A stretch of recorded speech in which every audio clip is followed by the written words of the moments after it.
Salut à tous, c'est Bismart. On est reparti donc pour une nouvelle heure de débat. Alors là, on va faire ce qu'on va faire aussi régulièrement, c'est-à-dire une thématique. Je vais vous proposer, durant notamment les premiers mois, un certain nombre de thématiques pour faire le point sur des changements qui parfois peuvent être structurels dans certains des domaines importants de l'économie. Là, on va parler du travail, mais on parlera aussi de l'automobile, on parlera de l'industrie, on parlera de l'électricité. Ça me passionne l'électricité et il faut une heure pour tout comprendre sur l'électricité. Donc voilà l'idée, mais là c'est une heure autour du travail et des changements structurels peut-être qui accompagnent cette rentrée 2021.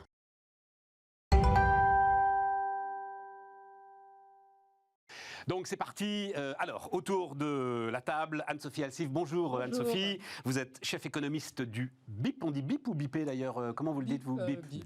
Du BIP. Emmanuel Barbara. Bonjour, Emmanuel. Bonjour. Donc avocat, Emmanuel Barbara. Auguste Debouzy, spécialisé dans le droit du travail. Et Philippe Lamblin. Salut Philippe. Bonjour. Philippe, ancien DRH de Groupe Avril. J'ai toujours Sophie Protéol en tête, c'est pour ça ça sort. Mais Groupe Avril. Combien de salariés c'était Groupe Avril quand tu... 7200 collaborateurs. Ouais, voilà, c'est ça. Et aujourd'hui, et c'est en cela où tout cela va être très précieux, tu t'occupes de missions locales pour redynamiser l'emploi, notamment dans les Hauts-de-France. Hein, oui, en Hauts-de-France et auprès du ministère du Travail également. Voilà, c'est là où tu es très actif. Donc, une heure sur l'emploi. J'ai envie de démarrer avec, parce que c'est la rentrée du télétravail. Donc, j'ai deux petits chiffres pour qu'on commence à discuter. 30% des DRH confrontés à des salariés qui ont déménagé en cette rentrée et 40% des actifs qui pensent ne pas pouvoir télétravailler, qui pensent que leur travail n'est pas télétravaillable. Ça, c'est une enquête du ministère du Travail. Je vais me tourner vers le DRH, Philippe. Comment est-ce que tu vois la nouvelle équation autour du télétravail et est-ce que tu penses que c'est un changement vraiment structurel qui aujourd'hui va nous accompagner? D'abord, c'est un changement qui ne concerne pas que la France, il concerne le monde, puisqu'effectivement tout le monde s'est tapé le Covid, entre guillemets, et continue malheureusement à en subir des conséquences, notamment dans les pays les plus pauvres. Deux, il y a effectivement des collaborateurs qui ne seront jamais au travail, en télétravail. Sur la chaîne de production de bouteilles d'huile, on sera toujours sur la chaîne de production, on ne pourra pas les produire chez soi, on peut à l'infini de dire. Deuxième chose, effectivement, on a changé le paradigme.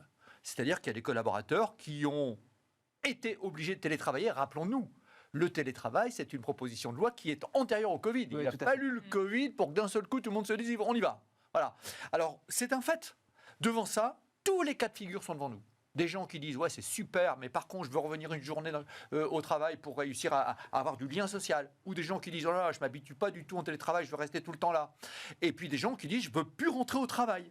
Eh bien, il appartient aux chefs d'entreprise, devant ces réalités-là, de changer sa façon de manager et de trouver l'alchimie gagnante. Alors, il y a la loi, mais... Non, on va y aller sur là, mais est-ce que c'est une chance finalement? Je regardais les chiffres de la NDRH, 2019, 1200 accords autour des relations sociales signées dans les entreprises. Depuis le début de l'année, là, 24 000 accords signés dans les entreprises. Enfin, donc c'est une chance de se reparler finalement et de redéfinir les frontières du travail. Oui, et puis de se parler. Le droit du travail, excusez-moi, ça se fait dans l'entreprise. Alors, évidemment, il y a le cadre étatique, mais à chacun d'inventer, d'adapter et surtout de fédérer. C'est de faire en sorte de tenir compte avec l'objectif économique qui est quand même aussi premier. Ouais. Et c'est les femmes et les hommes de l'entreprise qui vont le faire gagner en télétravail ou pas en télétravail. Voilà. Alors, il se gratte la tête, le DRH, qui avant était derrière son ordinateur en train de faire ça, et qui aujourd'hui dit ah, mais non, tu fermes ton ordinateur, mon camarade, et tu vas aller voir les gens, les partenaires sociaux, les managers, tu vas parler avec eux et tu vas essayer de trouver. C'est un métier nouveau. C'est pour moi le vrai métier du DRH. Voilà. Et les entreprises qui gagneront sont celles qui vont emporter le corps social. Alors, télétravaillant un peu, beaucoup, avec des gens qui sont en industrie à côté, parce que le délégué syndical, CGT ou autre, qui est à l'usine en 3-8, et on lui fait parler du télétravail, il dit moi j'en ai rien à foutre du télétravail. Non, mais ça, voilà. Et ça veut dire qu'on est en train de réinventer ça, et je trouve ça une super opportunité. Et les maîtres du jeu aujourd'hui, c'est les collaborateurs. Ouais, ils le sont pour ça et ils le sont, on en parlera aussi, sur les déficits de compétences. Il y a deux questions. Anne-Sophie, c'est peut-être plus pour vous, mais la fameuse question de la productivité. Alors c'est vrai que c'est ça la révolution du télétravail, surtout en France où vous pouvez avoir des modes de management qui étaient assez verticaux et on se disait voilà la personne qui est en télétravail, est-ce qu'elle travaille réellement, est-ce qu'elle a la même productivité que ses autres collègues. Et là c'est vrai que ce qu'on a pu voir pendant cette période, puisque c'était un véritable test grandeur nature, c'est que ça marche très bien. Alors bien évidemment, là on va le Enfin, ça dire, ça dépend par secteur. Oui. Ça dépend par secteur. Ça dépend surtout, parce qu'on dit le télétravail, mais c'est vrai que le télétravail ça veut rien dire, ça dépend quel est votre métier. C'est vrai que dans tout ce qui était cadre, profession intellectuelle supérieure, où vous aviez beaucoup de production parfois qui pouvaient être individuelles, vous avez pu voir des fortes hausses de productivité parce que beaucoup moins de réunions, qui des fois pouvaient avoir tendance à être très importantes. Absolument. Et donc à mobiliser beaucoup de personnes très fortement rémunérées pour des productivités qui, je dirais, n'étaient pas toujours là. J'aime bien ça. Donc, il y a eu en effet une augmentation. Alors, sur ces segments-là, on a pu voir de la productivité pendant le Covid, parce que aussi tout le monde était en télétravail et que les structures ont été adaptées, il n'y avait pas de problème de téléphone qui ne fonctionnait pas, etc. Les structures ont aussi adapté pour que ce soit efficace. Et puis surtout, il y a la question de l'autonomie.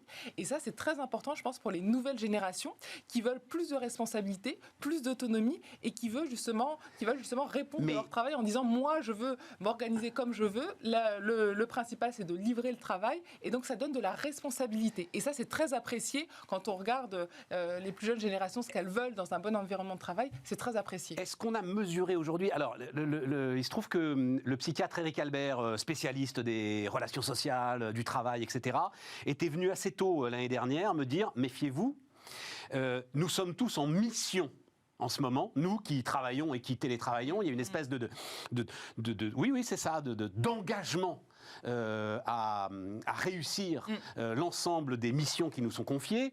Et, dit-il aussi, il y a une forme d'addiction autour de ce climat très particulier qui nous a accompagnés l'année dernière.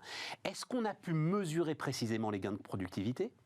Alors, mesurer... Et est-ce qu'on est sûr que ce qui s'est passé l'année dernière continuera l'année prochaine quand tout à coup ce sera devenu habituel ? Alors, c'est vrai que la situation est exceptionnelle parce que tout le monde s'est retrouvé dans cette situation, que tout était fermé, donc c'était vraiment une situation très particulière qu'on n'a plus. Mais là, c'est vrai que depuis les déconfinements, on est revenu dans des situations plus normalisées, où les choses sont ouvertes, où l'activité a repris, notamment les activités scolaires. Et ce qu'on a pu voir pendant le télétravail, c'est une augmentation, mais attention, chez les cas des professions intellectuelles supérieures, donc c'est pas toutes les catégories, mais c'est là où on a pu mesurer, parce que c'est les catégories qui sont plus télétravaillables, une augmentation de 13% de production sur la période Covid. Mais donc c'est énorme ça, 13%. C'est un gain de productivité de 13%, ça n'existe pas. Et c'est vraiment dû au fait qu'il n'y ait plus de réunions, puisque c'est vrai qu'au niveau du temps, et aussi au fait qu'il n'y ait plus les temps de transport. Il faut savoir que notamment en Île-de-France, beaucoup de collaborateurs passaient entre 3h et 3h30 par jour dans les transports, ou aller chez le client. Donc là, vous avez, au lieu d'aller à la Défense et avoir 2 heures de bouchon, vous avez votre vidéoconférence, tout à fait. Ça se fait. Mais 13% de gain de productivité, ça ne peut pas être durable, ça. Alors, ça ne peut pas être durable parce qu'en effet, là, tout le monde y était. Ouais. Donc maintenant, il y aura des clients qui préfèrent être en physique. Enfin, on va revenir dans une normalisation. Donc, on n'aura pas ces gains qu'on a pu avoir quand on était dans une situation exceptionnelle où tout le monde l'était. Donc, ce sera sûrement moins. Mais en tout cas, il y a un vrai gain. Et c'est vrai que c'était intéressant par rapport, comme vous avez dit, changement de paradigme, où on suspectait avant toujours la personne d'être en télétravail, de ne pas travailler, alors que là, l'entreprise qui responsabilise est plutôt, c'est un acte de modernité et justement d'augmentation de productivité. Et puis l'autre aspect quand même qui est très important, c'est quand même le coût des bureaux que vous avez alloués, qui aussi là-dessus, mais on y reviendra après. Emmanuel, juste petit commentaire et puis ensuite on va aller. Il se trouve que l'actualité nous sert avec la banque japonaise Nomura là, qui fait un truc, je trouve, formidablement symbolique des questions qui vont se poser. Mais d'abord, petit commentaire sur la façon dont tout ça se développe. Tous ces commentaires que vous venez de faire bout à bout suscitent en moi cette réflexion qu'en réalité, on est confronté à une ultra-individualisation d'un sujet donné. C'est-à-dire qu'en fait, tout est acceptable. Enfin, je veux dire, toutes les modalités sont acceptables. Elles sont toutes éventuellement, chacune à sa manière, adaptables. Mais elles suscitent des questions, chacune radicalement différentes. Par exemple, un salarié peut être ravi du programme que lui concocte la négociation de l'entreprise, mais pour ce même, j'allais dire, titulaire du même poste, ça peut s'avérer être un plan Tchernobyl, c'est-à-dire l'enfer, parce que lui, il vit pas comme ça, etc. Ce que je veux dire par là, c'est que les considérations d'ordre personnel jouent un rôle incroyablement enfin, je veux dire, amplifié que ça n'était. Ça veut dire que c'est la disparition, selon moi, alors je traduis un peu dans mon langage et dans mon secteur, la disparition de la norme. Qu'est-ce qui est normal ? Métro, boulot, dodo, c'était normal. C'était plus ou moins rasoir, c'était plus ou moins... mais enfin, c'était normal. Et à l'aune de cette norme, on s'adaptait plus ou moins. Aujourd'hui, objectivement, grâce à cette opération dite de laboratoire grandeur nature, on a fait voler en éclats le dogme. Donc la question est comment est-ce que métro, boulot, dodo, avec tout ce qu'il y a en plus d'impact, j'allais dire psychologique autour de la figure, va revenir ou justement être définitivement terminé, banni, voué aux gémonies, voire même jeté aux orties. Et en fait, la réponse est que je pense qu'on n'en sait vraiment rien, parce la différence entre cet événement incroyable que nous avons vécu, en plus caparaçonné par la peur, nous étions un peu anxieux, donc ça nous occupait aussi de travailler 48 minutes en moyenne de plus par jour. Ça occupait entre les mots, mais le reste, bon, je ferme le cauchemar que ça a été. Oui. Il n'empêche qu'on est dans une situation où le télétravail sera désormais libéré. Et donc décorseté de tous ces aspects-là, peut-être que le syndrome dans télétravail, il y a télé, voilà. Il y a quand même un accord d'entreprise qui va s'imposer à tous les salariés. Oui, mais justement, il est en train de... Je comprends bien qu'il y a énormément d'entreprises qui se sont lancées ou qui se lancent ou qui se lanceront, parce que je crois beaucoup qu'ils se lanceront. Je ne pense pas qu'il y a une majorité d'entreprises qui se précipitent. Bah oui, parce que 24 000 accords, c'est pas non plus... Ce doit être les grandes entreprises d'ailleurs, je pense. Comme d'habitude. Voilà, comme d'habitude. Donc, c'est pas peut-être le sujet finalement du jour, mais c'est un sujet qui est incontestablement en cours. Mais dans ces accords-là, la question est de savoir quel est justement le curseur, parce que je pense à certaines entreprises qui, à raison des jobs non télétravaillables en soi, eh bien s'efforcent tout de même de donner une sorte de petit lot de jours que l'on peut positionner dans l'année pour, j'allais dire, s'essayer au sentiment de ce qu'est être... Chez soi pour travailler, quand bien même on est dans la logistique, je pense à Renault notamment, qui a donné un petit lot de jours que l'on peut positionner pour s'essayer à autre chose, voire donner ces jours pour favoriser la formation des salariés. Donc, non, mais Emmanuel, non, mais c'est parfait parce que tu ouvres la porte. Alors, et Philippe, effectivement, t'en parlais tout de suite entre l'école blanc et l'école bleue. Cette fracture, ça a été l'obsession des DRH dès le premier jour des confinements. Moi, je m'en souviens très très bien, notamment la DRH de Veolia était venue nous raconter ça. Effectivement, le DRH va avoir comme souci de réduire au maximum la fracture entre ceux qui ont un travail posté de production impossible à télétravailler et les autres. On a les collaborateurs qu'on mérite. On a des gens qui sont confrontés à une réalité que l'on vient de décrire et qui, effectivement, les gens qui vont bosser à l'usine, ils ne pourront pas faire autrement, et les gens qui vont télétravailler. Et il n'y a pas deux personnes qui télétravaillent identiquement. Tout est différent. Cette alchimie-là, c'est le challenge du DRH de ce siècle. Alors, on me dit, oui, mais attendez, ça va s'arrêter avec le... Non, c'est irréversible. C'est irréversible. Et alors, il faudra qu'il ait de l'intelligence, de la souplesse, de l'agilité, qui soit capable de compenser des gens qui, effectivement, comme vous le disiez, moi, ça ne me va pas du tout, cet accord d'entreprise. Parce que moi, j'ai les gosses à la maison, ils sont en bas âge, ils ne sont pas gardés, etc. Et... alors, je n'ai pas la solution là, mais c'est ça à quoi il va être confronté. Que toi, c'est peut-être 7300 cas à traiter. Non, un petit peu moins, parce que sur les 7300, tu en as la moitié qui produisent à l'usine. Ouais, mais d'accord. Et il va falloir, dit Emmanuel, il va falloir leur donner quelque chose à ceux qui produisent à l'usine. Il va surtout falloir, parce qu'ils vont signer les accords aussi, ces gens-là. Parce que souvent, les représentants du personnel, ce sont des gens qui sont davantage à l'usine que des cols blancs. Et ils vont participer à ça. C'est un élan collectif. Et ça qui est vachement bien, c'est une communauté d'hommes et de femmes différents qui vont télétravailler ou pas télétravailler avec plaisir, télétravailler sans plaisir, mais qui vont faire gagner l'entreprise. Alors, on va voir ça. Petite info que nous apporte l'actualité autour donc de la banque japonaise Nomura, qui interdit aux télétravailleurs de fumer chez eux. C'est merveilleux, hein? Et ça concentre tout, là. Alors, Madame l'avocat, comment est-ce que vous regardez ça? Je regarde, tout le monde rigole d'ailleurs. Ah, mais d'ailleurs, non, moi, je même rigole si- pas, moi. Mais si, non, mais, Comment vous contrôlez, Madame l'avocat? non, mais même Nomura dit je dois admettre que j'ai Oui. des difficultés à vérifier ce que je viens d'imposer. Je l'admets volontiers, mais c'est quand même. Mais justement, C'est super intéressant. C'est passionnant parce que c'est l'enjeu de ce siècle. Bien sûr. C'est-à-dire que la réalité aujourd'hui, encore une fois, c'est le changement, alors là aussi, en tout cas de tropisme, enfin de mouvement. C'est que dans le temps, dans le spatio-temporel, etc., on se rendait à la boîte, dans l'entreprise. Et désormais, c'est plutôt l'entreprise qui s'invite chez vous. Ça change radicalement tout. Le travail doit trouver une place entre la cuisine, le reste, etc., pour s'y épanouir, etc. Et quand on sait que le droit contemporain du travail, je parle de la France, depuis ces 30 dernières années, est très orienté mesures sociétales, c'est-à-dire égalité homme-femme, inclusion, qualité de vie au travail, etc. Ces dispositifs-là devraient pouvoir s'épanouir parfaitement, puisque le télétravailleur est avant tout un salarié de l'entreprise. Donc, normalement, tout s'applique. Et donc, ces règles d'une meilleure nutrition, la fin des addictions, etc., en effet, devraient pouvoir ipso facto, sans faire de déclaration tonitruante, s'appliquer. Enfin, vous voyez, c'est une vraie question de droit. C'est-à-dire que toutes ces règles de droit, c'est vrai que c'est drôle parce qu'en effet, quel est le contrôle, etc. Mais fondamentalement, le fait que vous n'ayez pas le droit de fumer dans l'entreprise, c'est vrai. Ouais. Et que comme moi, je suis un salarié et que je travaille, même chez moi, ipso facto, normalement, ces caractéristiques-là, applicables aux travailleurs que je suis, devraient être importées chez moi. Or, on voit bien que ce n'est pas possible. Mais ça devrait être importé chez moi. Mais ça posera d'autres questions sur des sujets un peu moins fumeux que cela.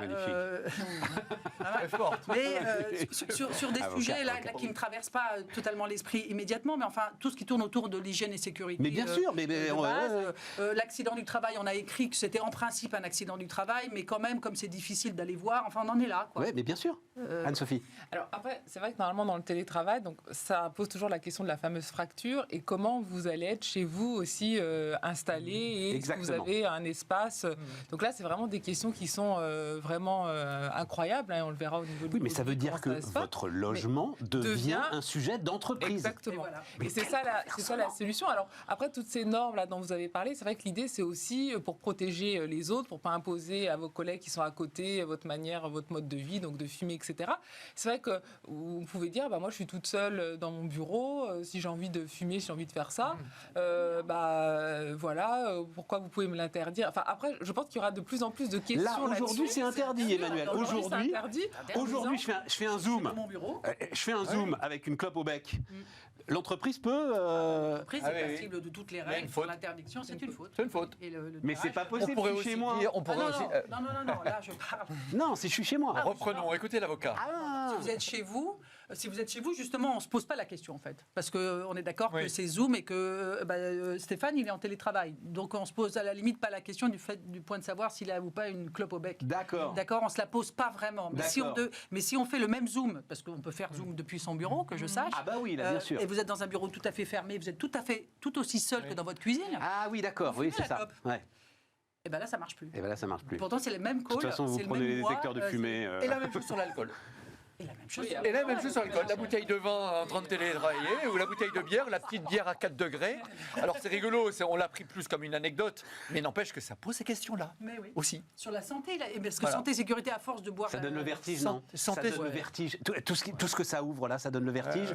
Alors il faut aussi relativiser, parce qu'il y a énormément de boîtes, comme c'est mondial, qui sont déjà passées à ces processus, où vous avez des salariés qui sont dans le monde entier, qui ont des calls à toute heure, parce que voilà, il y a des boîtes comme Cisco, enfin voilà, les salariés sont dans le monde entier, donc les heures varient et donc ça fonctionne, notamment en Asie. Vous avez beaucoup d'organisations du travail qui sont comme ça. Il y a un dernier fil que je veux tirer là-dessus, parce que celui-là, dès le début, il m'a donné le vertige. La crise du logement, tu as parlé des 3 heures de transport en Île-de-France. C'est-à-dire, on a là une possibilité de réaménagement du territoire mais Alors, complètement dingue. Ça, en fait. c'était également l'autre grand chantier. Il y a quand même les questions de réchauffement climatique, donc toute la question de où je travaille, où je vis, et c'est vrai, il faut le voir en France, les grandes villes et dans les grandes villes des pôles, bien sûr à Paris, la Défense, vous avez des millions de gens chaque jour qui se rendent à cet endroit. Est-ce que c'est vraiment, avec toute la transition et tout ce qu'on essaie de faire, viable à moyen long terme d'avoir ce genre de choses? Et puis quand même les prix du logement. Mais bien on voit sûr. que dans le revenu disponible, ce qui grève, on parle toujours de la comparaison avec l'Allemagne, c'est le prix de l'immobilier qui s'est envolé en France et qui grève en fait tout le pouvoir d'achat de base, parce que surtout quand vous êtes une jeune génération, vous voulez accéder à un logement, c'est impossible alors que vous avez toujours votre emploi dans ces grandes villes. Absolument. Donc ça, c'est vraiment les deux problématiques qui sont vraiment tout à fait essentielles et qui seront, je pense, notamment avec le réchauffement et toutes ces questions-là, de toute façon beaucoup plus globales que juste l'entreprise qui va négocier des accords, mais c'est vraiment aménagement du territoire, c'est des politiques publiques. Après, il y a toutes les questions de mobilité. Ensuite, si vous êtes plus en télétravail, est-ce que voilà, vous allez avoir toujours des voitures? Est-ce que les voitures de fonction, ça sert encore à quelque chose? Est-ce qu'il ne faut pas développer des modes de mobilité, voilà, électriques ou en fonction de Il y a eu un appel trajet signé par un certain nombre de DRH pour tout est modulable. pour justement, alors un chèque, je ne sais plus comment ils appellent ça, mais l'idée de pouvoir aussi, notamment pour tous les banlieusards, aller se retrouver dans ce qu'on appelle des tiers-lieux, enfin l'ensemble des WeWork, etc. et Au lieu tout. d'aller à Je sais l'endroit, que les banques, mais depuis un moment, les banques réfléchissent à faire de leurs fameuses enjeux bancaires dont ils ne savent pas quoi faire, des points justement de regroupement, parce que tu as tout, en plus le dispositif de sécurité pour les banques qui est important. Enfin, voilà. Mais c'est vertigineux et il y a mieux que ça encore, c'est-à-dire les fameux Emmanuel. tiers-lieux. Parce qu'on a tendance à raisonner assez hâtivement et je pense de manière assez erronée, quand on se retournera sur cette période, sur le côté binaire dans ma cuisine, enfin chez moi, et même dans un joli espace que je me suis aménagé pour le travail ou au bureau. Je pense qu'en effet, l'équation, elle est multiple. C'est en réalité... d'ailleurs, enfin, c'est se voir travailler ailleurs que dans le fameux mot anglais siège. Remote. Voilà, Remote. je suis donc, ça veut dire que isolé. on est plutôt nomade, etc. Ça veut donc dire qu'on peut créer des réseaux, en effet, de lieux où on peut se retrouver, donc sur la figure dite du coworking, dans des zones qui sont plus près de chez moi, mais en même temps pas au bureau, etc. Et ça se développe à tour de bras actuellement. Mais il y a mieux que ça. C'est l'espèce de fusion entre ce que l'on peut voir sur les jeunes, notamment, qui sortent, eux, de ce qu'on a appelé la coloc. Les jeunes gens qui étudient notamment en Europe, enfin qui étudient en Europe à droite à gauche, vivent assez facilement en coloc, parce qu'en plus ça coûte très cher, au-delà du fait qu'ils sont encore étudiants à ce moment-là. Mais entre cette figure du coloc et la figure du coworking dans les fameux tiers-lieux, on est en train d'inventer un concept que je trouve vraiment intéressant, qui est le co-living. Ouais. C'est-à-dire où on est en train d'aménager ces fameux tiers-lieux. C'est des auberges de jeunesse, le co-living. C'est un mot Exactement. nouveau pour un truc qui est quand même assez classique. Quand même. Oui, mais du alors coup, une auberge de jeunesse un peu luxe, on est d'accord, mais... Oui, non, mais ça a un impact considérable sur justement le lieu de vie. Quand on n'est pas attaché avec une famille, etc., et des tas de racines qui font qu'on ne bouge pas, la problématique à la fois de bouger pour aller prendre un job qui est dans une autre zone, et donc le lieu de vie qui englobe aussi le lieu de travail, ça devient un sujet dont on peut percevoir qu'il serait vendable en quelque sorte pour toute une partie de la population, notamment jeune, qui a un budget grevé par le prix du logement et qui en même temps souhaite vivre l'expérience de la mobilité, de s'essayer à des choses. Je pense, enfin, c'est quand même des vraies nouveautés. Tout ça est non, passionnant. mais c'est vrai que ça change tout, Là, mais vous avez vraiment violemment tout. Des Philippe. centaines d'étudiants boursiers en région des Hauts-de-France cherchent du travail. On est en train d'inventer des choses par rapport au travail, parce que c'est pour manger. Sinon, ils n'arrivent pas à suivre leurs études. Okay, des résidences de personnes âgées qui sont prêts à accueillir des jeunes étudiants qui vont travailler pour les personnes âgées moyennant petites ressources et qui sont pas très loin des universités. Il faut imaginer des choses nouvelles. Alors ça peut paraître anecdotique, je pense que ça ne le sera pas. En tout cas, à aujourd'hui, j'ai référencé cet été. Oui, mais c'est pas la même chose de trouver un moyen. Ce dont on parlait là, c'est la délocalisation organisée du travail. C'est pas la même chose que de trouver des solutions pour que des étudiants puissent continuer leurs études. C'est la même figure. C'est la même figure. Parce que qu'est-ce qu'ils vont faire? Ils vont se grouper à plusieurs dans une espèce de résidence. Ils auront un tiers-lieu dans lequel ils pourront travailler ensemble. Ils vont rendre un service à la société. Et la personne âgée, elle sera très contente. Et donc, je pense qu'il faut, Philippe, il faut se mettre nos limites. Et les DRH qui nous écoutent, qu'ils réfléchissent à tout ça. Je pense que le nombre... Enfin, out of the box, pour le coup, c'est le cas de le dire, là. Ah bah oui, mais ça, c'est clair. Hein. voilà, et c'est ça qui va rendre attractives les boîtes. Bon, mais alors, attends, on va marquer une pause parce que derrière... Alors, Anne-Sophie, je vous laisse finir, mais derrière, on tirera le dernier de ces fils. C'est à partir du moment où tout le monde est partout, Bon, bah, il n'y a plus d'entreprise. Anne-Sophie. Non, alors, répondez pour- pas à ça, ce sera pas la deuxième partie. Juste donc, en effet, pour conclure là-dessus, il y a vraiment, on en a parlé un petit peu, mais vraiment la question d'être autonome. Et on voit vraiment que chez les plus jeunes générations, vraiment, il y a le côté responsabilisation qui est très important, mais également avoir du sens. Et donc, c'est vrai que le télétravail, mais là aussi, il faut l'inventer, il faut le faire en fonction des aspirations. Ça permet aussi d'adapter vraiment votre manière de travailler par rapport à votre secteur, de changer aussi, c'est-à-dire d'avoir une sorte de monotonie, vous faites toujours la même tâche, vous êtes toujours sur les mêmes sujets. Là, vous pouvez beaucoup plus changer, ou en tout cas moduler, pour que justement le jeune apprenne plus, soit plus polyvalent et soit dans des univers qu'il ne connaît pas forcément. Et donc, ça donne tout un éventail de possibilités qui peut être très attractif pour la nouvelle génération, qui est très en demande, je pense, de ça. Perplexe. Ouais, mais non, mais il se trouve que, vous savez, on a monté cette chaîne, qu'on a recruté plein de jeunes gens. Ouais. Et que ce qui fait pencher la balance, est-ce qu'ils viennent pas, c'est souvent quand tu offres un CDI, par exemple. Alors que tout le monde me dit le Ça, contraire. pourquoi ? Parce qu'il y a le problème du logement, qu'il faut avoir son prêt et que la banque va demander à avoir un CDI. Non, avec des gens qui Quand sont logés avec ça. Non, je t'assure, Anne-Sophie, avec des gens. Ouais, je suis Bon, très après, c'est perplexe, peut-être moi, pas- ayant vécu cette expérience sur. Il a aussi raison. On est à Paris. Oui, voilà, mais je pense qu'on. Voilà, il y a et des- puis il y ce a sont aussi des raison. situations Il y a diverses. des- il y a Bon, des- mais derrière, on tire le fil de. Bah oui, la fameuse ubérisation dans un instant.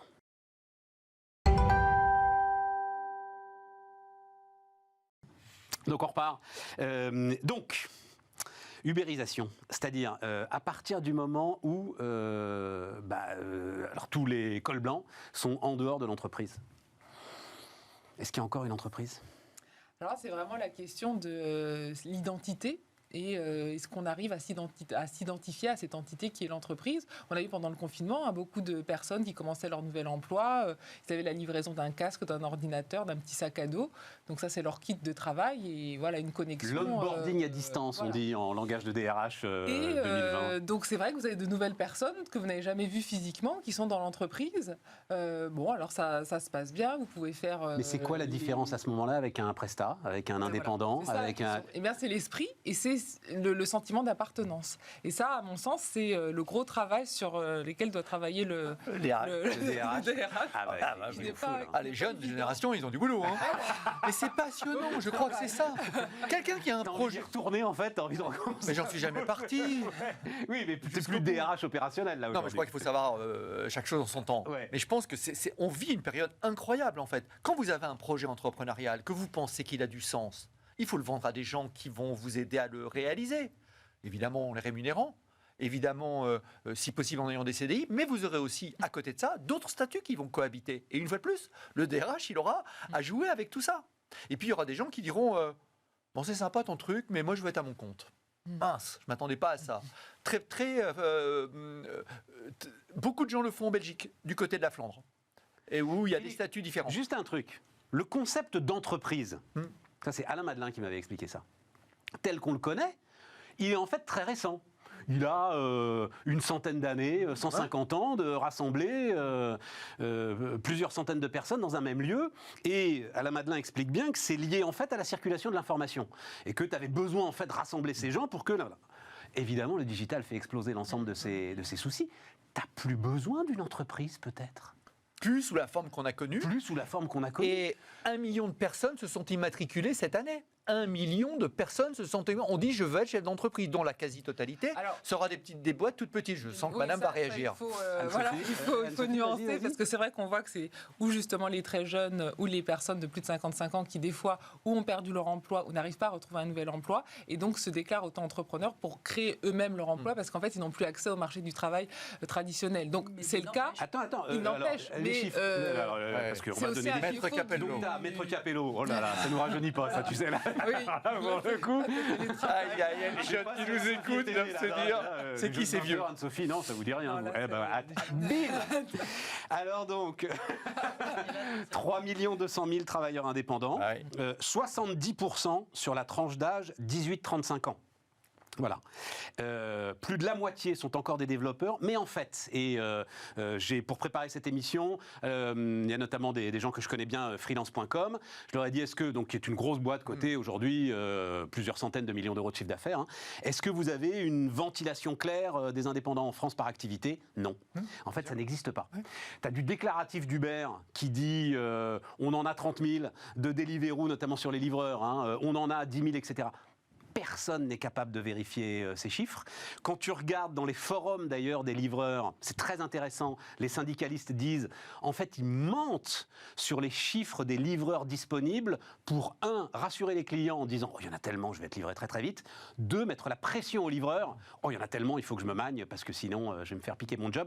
Bref, on est dans un flou total quand même. Voilà, je tenais juste à donner l'ensemble. Quand vous êtes auto-entrepreneur... 3 200 000 travailleurs indépendants. Ils ne sont pas tous auto-entrepreneurs. Auto-entrepreneur, c'est un statut, pour ceux qui nous écoutent, hein, c'est un statut particulier qui pour moi ne devrait pas perdurer. Tu as à peu près 1 500 000, dont 750 000 à peu près font du chiffre d'affaires, hein, c'est ça l'idée. Voilà. Enfin, BGE, que j'ai la chance de présider, c'est 16 000 entreprises qu'on a créées, qu'on a aidé à créer l'année dernière, 16 000 entreprises en France, et l'objectif, c'est qu'ils soient pérennes, et 80% de celles-là vont continuer à vivre. Et ce n'est pas des petits auto-entrepreneurs. Vas-y, Anne-Sophie. Le problème, vous avez parlé de la fracture, mais il y a aussi vraiment pour moi, ce qui est vraiment central et surtout économiquement, c'est vraiment la contrainte. Et est-ce que tout ça, en fait, est contraint ou est choisi? Et ça va être ça, à mon sens, la vraie fracture dans le travail aujourd'hui entre, vous pouvez faire toutes les formes que vous voulez, mais est-ce que c'est contraint ou est-ce que c'est choisi? Et des choses peuvent se faire où, ça va être la mouvance ou le développement de l'entreprise. On parle, le fameux exemple en économie, c'est toujours le travail à temps partiel. Est-ce qu'il est contraint, est-ce qu'il est choisi? Quand vous interrogez les personnes qui sont à un travail à temps partiel, la majorité aimerait être à temps plein. Mais ce n'est pas possible. Et ça va être véritablement la fracture qui va être importante dans le travail, où on va retrouver le problème de la mondialisation, démondialisation. Les travailleurs qui sont victimes de ça, parce que leur poste va aussi être plus délocalisable, parce qu'on parle du télétravail. Vous pouvez en effet travailler à Paris, mais également en province, mais vous pouvez aussi aller dans un autre pays. Donc, il va y avoir aussi une augmentation des inégalités entre salariés en ayant des tâches qui peuvent être délocalisables dans d'autres pays où les coûts de main-d'œuvre peuvent être moins chers. Donc ça, ce sera aussi, à mon sens, un élément important. On parle notamment alors c'est presque le troisième étage de la délocalisation du travail, c'est la délocalisation de l'ingénierie, par exemple, dont énormément d'ingénieurs parlent aujourd'hui. Exactement, en banque, dans beaucoup de secteurs où ça s'est développé, notamment, par exemple, en Inde. Donc là, c'est une vraie question. Donc c'est tout le problème des compétences, le problème de justement garder le travail, mais là, c'est pas vraiment le télétravail, c'est vraiment l'opposition de gamme, la recherche dans l'innovation. Si, parce que c'est le télétravail, parce qu'à partir du moment où l'ingénieur, il est, j'en sais rien, moi, il est à Chartres. C'est un des éléments, parce que c'est vrai qu'on a pu voir ça, où on peut justement télétravailler et aller ailleurs, mais ce que l'on a vu pendant la crise, c'est que aussi pour beaucoup d'entreprises, il y a le sentiment de vouloir relocaliser pour être aussi plus proche du consommateur final, dans un contexte où il y aura de plus en plus d'externalités négatives très fortes, avec le coût du transport qui va exploser avec le réchauffement climatique, le marché du carbone. Donc on ne sera pas forcément que dans ces problématiques. Donc à mon sens, il y aura vraiment une fracture en fonction de votre secteur d'activité, de votre métier. Est-ce qu'il est télétravaillable ou pas? Quelles sont les concurrences? Et ceux qui n'ont pas du tout de concurrence et qui pourront en fait avoir tous les bénéfices du télétravail. Et c'est là où la fracture va être importante et on pourra avoir des risques de mouvements sociaux et de vraies fractures sociales au sens propre. Elle existe déjà, la fracture. Elle existe déjà, mais... Les camionnettes qui se promènent sur toutes les routes de France, juste en dessous de la taille du camion, qui viennent des pays d'Europe centrale, ça a commencé comme ça, avant le télétravail, et ça continue, puisqu'eux ont le droit de circuler le week-end. Et les chauffeurs routiers hurlent. Je pense que cette régulation-là, il faut que les gouvernants s'en occupent, de façon peut-être plus ardue, et les entreprises, elles ont à se gratter la tête devant ça. Qu'est-ce qui fait qu'on va garder un savoir-faire ici?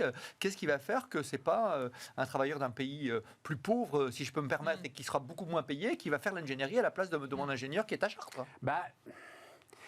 Moi, j'ai entendu beaucoup dire, parce que, ça, on n'en a pas parlé, mais pour le coup, ça a été répété vraiment l'année dernière. En gros, le télétravail, ça marche pour des tâches que vous avez l'habitude de faire et une organisation d'entreprise qui a l'habitude de faire. quand il s'agit d'innover, quand il s'agit d'inventer, là, ça ne fonctionne pas. Donc, je me dis, pour le coup, je me demande si c'est pas un faux problème, si c'est pas une de ces nombreuses peurs. Mais quand vous êtes un salarié qui n'a pas un poste, vous devez innover ou vous devez. Les ingénieurs, par définition, quand même. Les ingénieurs, mais c'est pas la majorité des salariés. Non, mais quand on parle de la délocalisation de l'ingénierie, c'est le grand truc là qui nous. Voilà. Je pense qu'il y a une contradiction et qu'on est. On a une telle facilité à jouer à se faire peur avec l'ensemble de ces phénomènes de mondialisation. Tu vois, c'est Emmanuel. Alors, si je reviens là encore une fois à ma chapelle, ça fait quand même des années qu'on a traité la problématique, d'ailleurs avérée par certains aspects, de la délocalisation des activités et qui ont justifié des grands plans sociaux, etc. Je parle des années 90-2000, 2010 même, où on allait mettre des bouts entiers de trucs. Donc là, c'est plus perfide. Juste, j'ouvre une toute petite parenthèse et qui reste très, très, très réduite, en fait, en réalité. Oui, voilà. C'était ça que je voulais dire. Voilà. Donc, ça, ok, donc on se faisait peur avec ces mots, parce que c'était d'une violence extrême. En effet, si vous pouvez mettre la compta de telle magnifique entreprise à Bangalore ou même en Europe de l'Est, mais maintenant ça coûte déjà trop cher. Bref. Ça fait peur quand même, parce que chacun se voit dans un dispositif saucissonné. Le télétravail est encore plus perfide, parce qu'il suffit de dire ça à personne. Simplement, Dupont, il n'est plus Dupont, mais il est un autre nom, à l'autre bout du monde. Il est à Bangalore. Parler à personne. Voilà, Chartres-Bangalore. Mais je pense néanmoins que le point de vue souligné par Stéphane est le bon. C'est-à-dire que, bon, de toute façon, dans les coins, il y aura toujours des gens qui sont à New York ou Dieu sait où pour faire une chose donnée. Mais la réalité, c'est qu'on en revenait. Moi, j'aime bien l'idée de qu'est-ce qu'une entreprise, dans le fond. Et c'est vrai que l'entreprise, elle se traduit traditionnellement en droit comme la réunion de 3 contrats, un contrat d'associé, un contrat de travail et un contrat commercial. Et avec ça, vous avez une entreprise. Et c'est pas plus, il n'y a pas plus de contrats que ça. Avec ces 3 contrats, on bricole. Et dans les 3, il y a le contrat de travail. Et le contrat de travail, il est rudement bien défini par le droit français, sauf dans le Code du travail, mais enfin, il est rudement bien défini. Donc, la question de savoir si on peut... Mais j'aime bien cette idée, parce qu'elle est déjà en vigueur, mais cette idée que, dans le fond, l'entreprise serait désormais un lieu de nœuds de contrats divers, en ce compris l'aimable auto-entrepreneur, la petite URL du coin, parce qu'il veut faire ça comme ça, parce que moi, je préfère... Bon. On voit se créer ce dispositif-là, et notamment dans la sphère dite de l'économie du savoir, des développeurs, des machins, où les personnes en question préfèrent nettement être indépendants, à la main de leur chiffre d'affaires et de leur développement, que d'être salarié d'une entreprise. Mais ces sujets-là présentent quelques rugosités avec le mantra de la définition du contrat de l'entreprise, tel que nous l'avons, tel que l'administration, la justice, le code, etc. Donc, c'est pas simple cette évolution-là, même si... Là encore, retour sur la figure du télétravail, on peut imaginer une espèce de booster néanmoins à cette multiplicité de contrats, parce qu'à force de ne pas être là, si on gère mal ce caractère hybride, notamment dans le management et notamment dans les manières d'être ensemble de temps en temps sur site, on perd tout l'intérêt au-delà de l'innovation qui est majeure, etc. Mais on perd aussi le réseautage, se faire voir, simplement se faire voir, repérer, etc. pour participer de la culture d'entreprise et des promotions, enfin la carrière professionnelle. Tout l'informel. Donc c'est très chouette de parler de toutes ces organisations qui se mettent en place, etc. Mais il n'empêche que ne serait-ce qu'une réunion où nous sommes tous les 4 ensemble en présentiel, selon ce terme épouvantable, et dans la petite télé, il y a Dupont, le dernier, etc., qu'on voit jamais en fait. Mais Dupont, il est là quand même, il participe avec nous, donc on regarde de temps en temps la caméra, si je puis dire. Au bout d'un moment, ça ne marche pas, la vérité. Je veux bien que... Mais ça ne marche pas si c'est toujours le même Dupont qui n'est pas là, etc. Donc ça veut dire qu'il faut qu'on apprenne une nouvelle geste, de nouveaux rites, pour que être là ou on-off permette de cultiver, c'est très important pour la cohésion d'une entreprise, de cultiver le fait d'être ensemble. Sinon, qu'est-ce qui fait que je ne suis pas là? Et je préfère à ce moment-là d'être indépendant. À la fin de la journée, c'est ça. Mais bien, c'est ça. C'est ça, il y a de nouvelles formes. L'idée, c'est aussi des économies réalisées avec les locations de bureaux, avec justement le fait qu'il y ait moins de réunions. C'est aussi s'organiser différemment. Et pourquoi il y a eu cette augmentation de la productivité? Alors bien sûr, il y a eu ces histoires de temps de transport, mais il y a aussi une organisation qui est nouvelle. C'est-à-dire que les temps en télétravail, c'est là où vous produisez plus. Et par contre, les temps où vous rencontrez, vous êtes que en réunion, où vous êtes tout le temps ensemble, où vous faites un séminaire. Et donc, vous avez vraiment des temps dans votre semaine qui sont vraiment... Alors après, il faut les définir, et là, c'est encore les DRH et l'entreprise. Moi, je pense dans ce que vous dites, fondamentalement, le management, il faut qu'il fasse son coming out.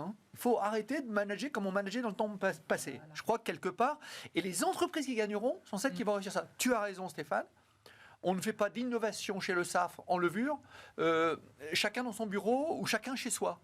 il y a un lieu ressource. Il y a peut-être du travail individuel, mais il y a du travail en collectif. Et la ressource, elle est dans le nord de la France. Hein. Donc ça veut dire que c'est tout à fait possible.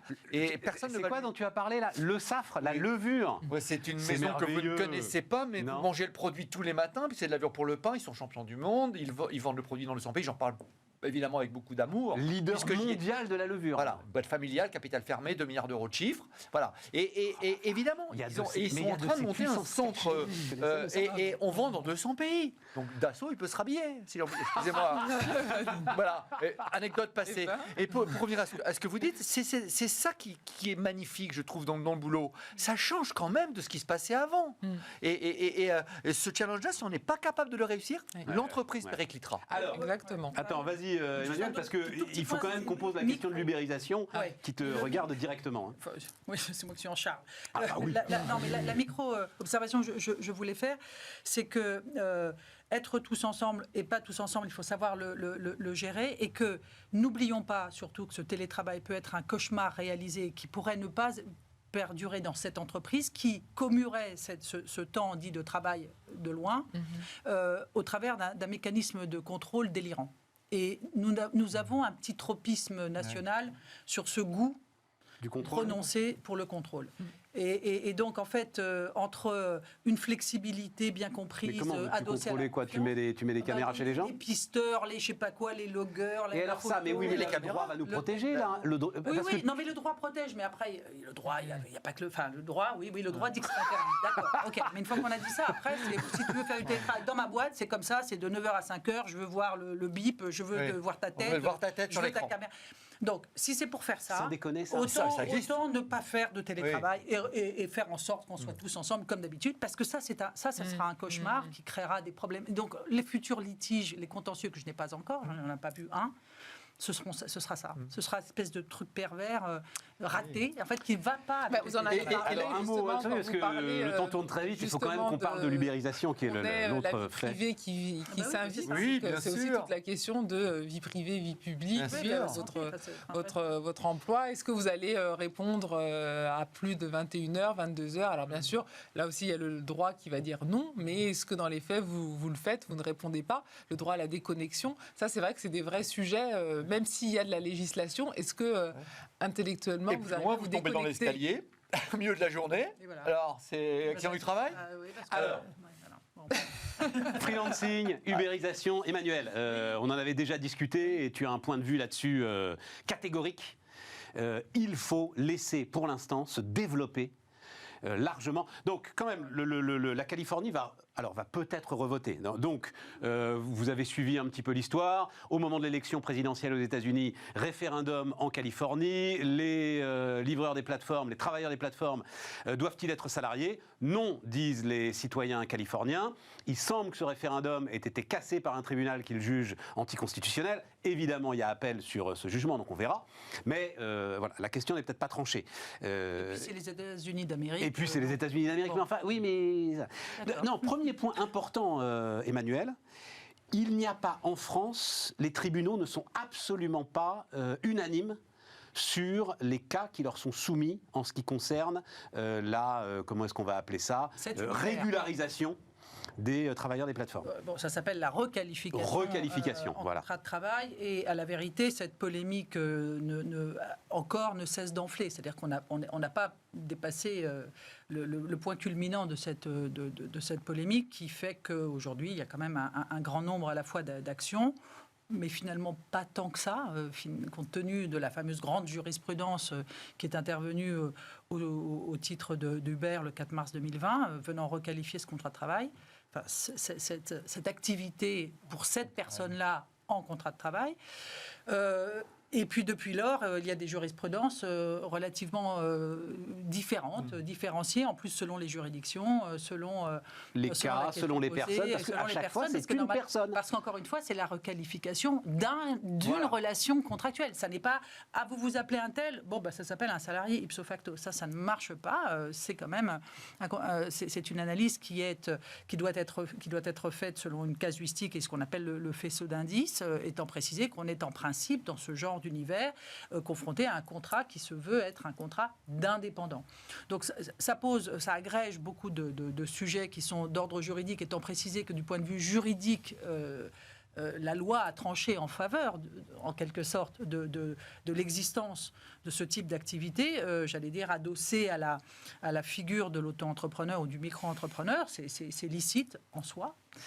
C'est même une présomption de contrat indépendant. Après, c'est les conditions de mise en œuvre, etc. Donc c'est tout ce sujet-là, avec les outrances qui sont propres aussi au développement peut-être relativement récent de ce genre d'activité, puisque si on prend la mobilité, ça vient en gros de 2012.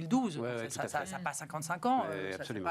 Et puis, ça va très, très vite. il y a des outrances, des machins, des compétitions. Enfin, on voit bien que c'est échevelé, mais pendant ce temps-là, le législateur, je parle de la France, essaye de mettre de l'ordre, et la dernière mise en ordre en date consiste à essayer d'organiser justement un lieu ou des moyens de négociation collective pour le secteur de la mobilité.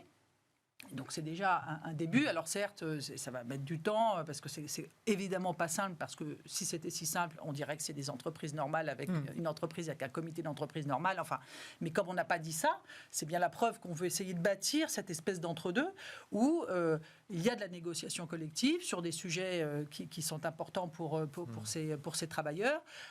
Et donc l'idée, c'est que ces travailleurs élisent en fait des représentants. En quelque sorte, alors évidemment, oui, c'est ça, mais qui seront eux en capacité de négocier avec les donneurs d'ordre. Au niveau du secteur, alors après négocier sur quoi, donc ça pose la question de savoir sur quel sujet, mais il y aura surtout la création d'une autorité de régulation qui va, j'allais dire, chapeauter les modalités de cette négociation qui est encore une fois non seulement balbutiante, mais en train d'être créée sous nos yeux. Donc il y aura certainement là encore du fine-tuning, mais on essaye de donner... Enfin, ce que je vois là, moi, c'est que dans le fond, vous évoquiez le fait que j'ai été favorable à ce genre d'activité-là. Moi, je dis qu'il faut aller jusqu'au bout de la possibilité de voir si ça marche, en fait.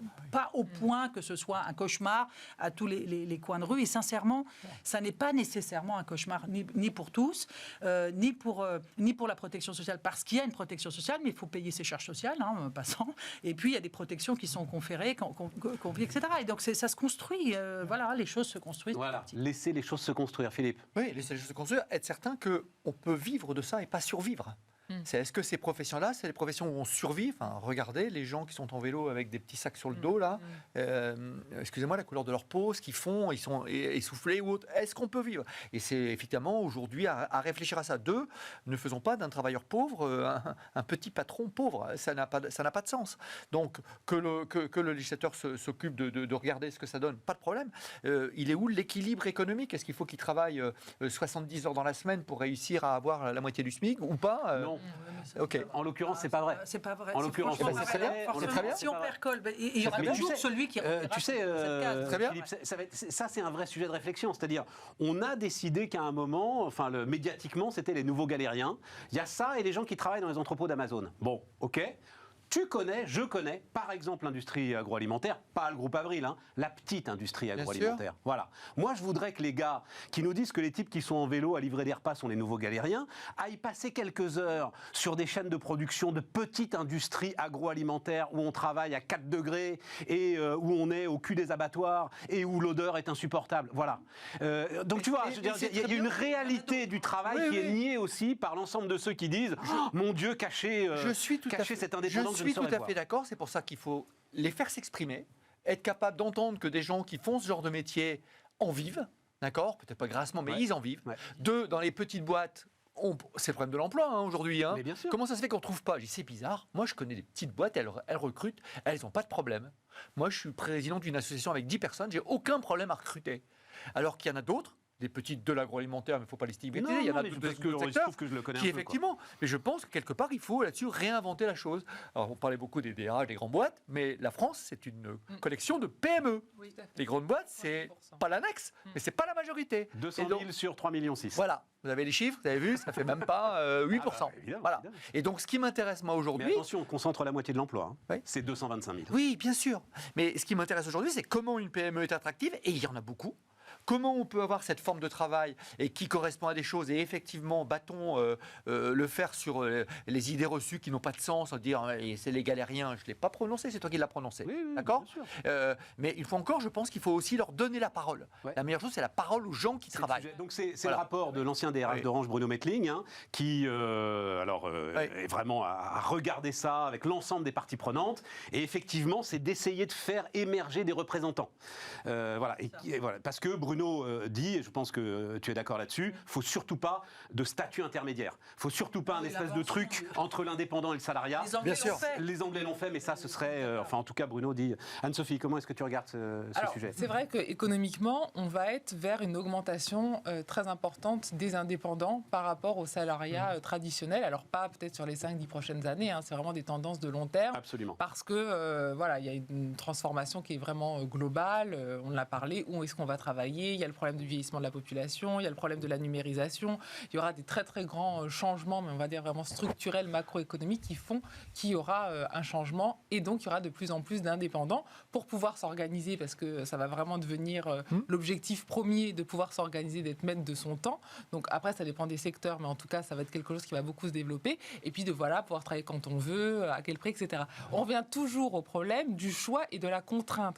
Alors le problème économiquement, c'est dans quel marché du travail vous êtes. Est-ce que vous êtes dans un marché flexible ou est-ce que vous êtes dans un marché où vous avez beaucoup plus de barrières? On voit aux États-Unis pourquoi on dit c'est l'essor, etc. Parce que vous êtes dans un marché très flexible, vous avez moins de contraintes. Donc enfin, en effet, comme actuellement vous avez un boom de la demande, eh bien c'est excessivement facile, vous allez très très bien gagner et donc les services vont vraiment être en premier lieu et donc c'est très positif. Mais demain, vous avez en effet la crise du Covid, vous n'avez plus rien. En France, vous avez un système qui est plus protecteur, ce qui est positif, mais le problème c'est que vous avez les insiders et les outsiders et que les outs paient le prix maximum. Et ça va être ça, en fait, l'enjeu, l'histoire de la contrainte, et de se dire, on va être dans ce développement des indépendants, mais est-ce que c'est vraiment un choix de l'être, ou c'est une contrainte parce que je trouve plus d'emplois, hein, vous avez cité les parce que les je trouve chiffres plus d'emplois, ou parce que la structure de l'emploi telle qu'elle est aujourd'hui, notamment pour le salarié au SMIC, enfin, on en a énormément parlé, c'est insupportable. est aujourd'hui, voilà, est aujourd'hui. Exactement. Mais il ne faut pas que ça pallie au fait qu'il y a un échec des politiques d'emploi et de formation et qu'on utilise ça pour pallier le fait en disant bah voilà, il n'y a pas de formation correcte ou on n'a pas eu de véritable problématique et de politique publique sur quelle formation, et donc on offre et on développe. 1 minute 30, il nous reste 1 minute 30. Juste un point. Vous avez dit à plusieurs reprises, dans le fond, le problème, c'est la contrainte ou pas la contrainte. C'est je le veux ou pas.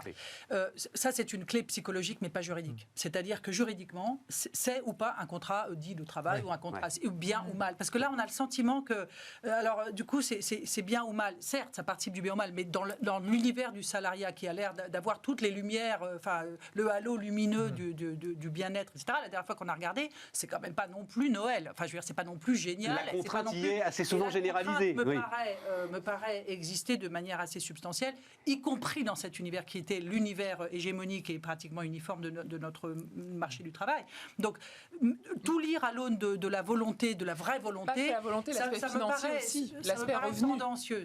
Les amis, n'empêche que c'est un autre. On a fini, on est au bout. C'est le chef d'entreprise qui fera que ça sera bien, et le salariat ou pas le salariat, c'est qu'est-ce que tu proposes aux gens, voilà. Et aujourd'hui, en France, je crois qu'il faut s'ouvrir à tout ça. C'est une forme nouvelle. Philippe, ces mutations du travail qu'on vient de décrire pendant 1 heure sont une chance formidable. Ouais, bien sûr.